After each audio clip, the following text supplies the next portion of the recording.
Yo guys, what's going on? It's Kevin here with the Psyche of Men. What we're talking about today is why it's so important for you to stop caring what everybody thinks or what you think everybody thinks about you. You know, as we grow older from our little child selves, we carry a lot of anxieties that developed when we were a lot younger. You know, kids who are little, they are ruthless. They are terrible to each other. And it seems like if you have a funny laugh, right? Every kid's gonna pick on you for having a funny laugh. Or if you're really loud and outgoing, everyone's gonna tell you to shut up and wait your turn and don't speak without being called upon. And, you know, as we grow older into our adult selves, these, barricades that everyone placed around us or this social conditioning just develop into anxieties that hold us back from being who we really are. You know, and this is seen in a lot of people today. If you want to go do something, right, a lot of the times we look around, we check to make sure that no, it's not going to affect anyone else. Because the last thing we want to do is disrupt the peace. And what I'm here to tell you is fuck everybody else. If there's something that you need to go do it now and don't care what everyone else thinks. Because your perception of what they think, you know, from our reference experience as kids, where every time we did something we were being judged, as we're adults now, you know, people don't care. They have their own lives to worry about. They have their own stresses, their own worries.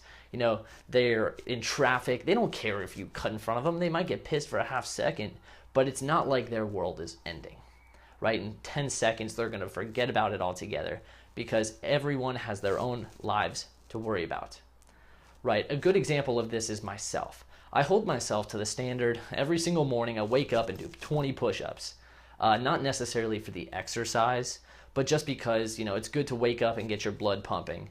It eliminates the need for a cup of coffee because you just gain that energy. It's the first few dominoes, if you will.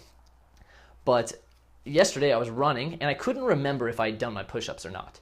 So I'm thinking, okay, I'm on the sidewalk. I'll just drop down, do 20 real quick. Before I did, I had this little voice in my head saying like, oh, Kevin, don't do that. There's people around. There's cars driving down the street. Yeah, they might think you're weird. They might honk at you. They might yell something out their window. And, you know, we can't forget to realize that that little voice, that gut feeling inside of us is not on our side. That feeling doesn't like the idea of change. So every time you try to step outside of your comfort zone, that little voice kicks in and tells you, stop.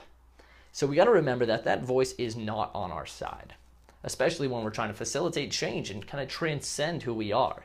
From our previous identity into a new, better person. Whereas if you're watching this video, you're trying to do this.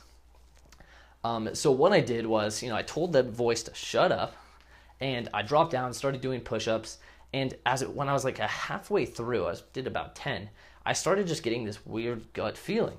You know, I kind of felt that someone was watching me. And I held myself to the standard. I'm like, all right, I got to bust out 10 as fast as I can. And when I was finished, I got up and I was actually really surprised.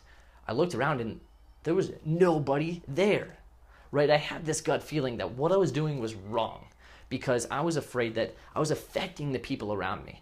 Like if I was, let's say there was a person behind me and I was doing push-ups on the sidewalk, like their life is now ruined if they had to walk around me. You see this law when guys are approaching women as well. Oftentimes a guy will see a girl that he wants to go and talk to, and right before he does, he gets stifled, shot into his head, and he begins rationalizing reasons why he shouldn't go and talk to her. He might say something like, oh, but if I go talk to her and I get rejected, then I'm going to be a loser, and if everyone thinks I'm a loser, then I'm going to suck and be a loser. And they really begin to associate, you know, with this like justification as to why they shouldn't go and talk to her. But in reality, when you think about it, you'll never get rejected if you're having fun. You know, let's say you do get rejected. You might be like, oh, but I love you. Come back to me. I love you. And you do something silly, stupid like that. And if she doesn't see your humor as funny, then fuck her. You're just there to have fun. You can walk away laughing because, you know, you love yourself. You love everything that you're doing and you're there to have fun. And if people do see you in that instance, then they're not going to see a guy get rejected. They're going to see a guy who walked up, talked to a girl for a minute, walked away laughing, and seemed like he had a good time, and he had the balls to do something that nobody else did. But even if you do get rejected and things just go terrible, then big fucking deal. You walk away, you go and talk to somebody else, because most people, they have the smallest attention spans ever. You know, they see something, it's like bright and shiny, they get attracted to it, and then they get some like external stimulus somewhere else. They hear someone laugh or hear someone shout, and now boom, their attention's gone. People really don't care about you. You know, we need to understand as people that, you know, the decisions that we make, right, they only really affect who we are.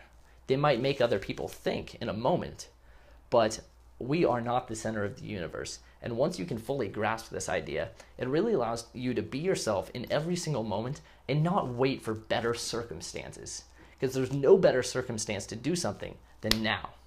Anyways, until next time, peace.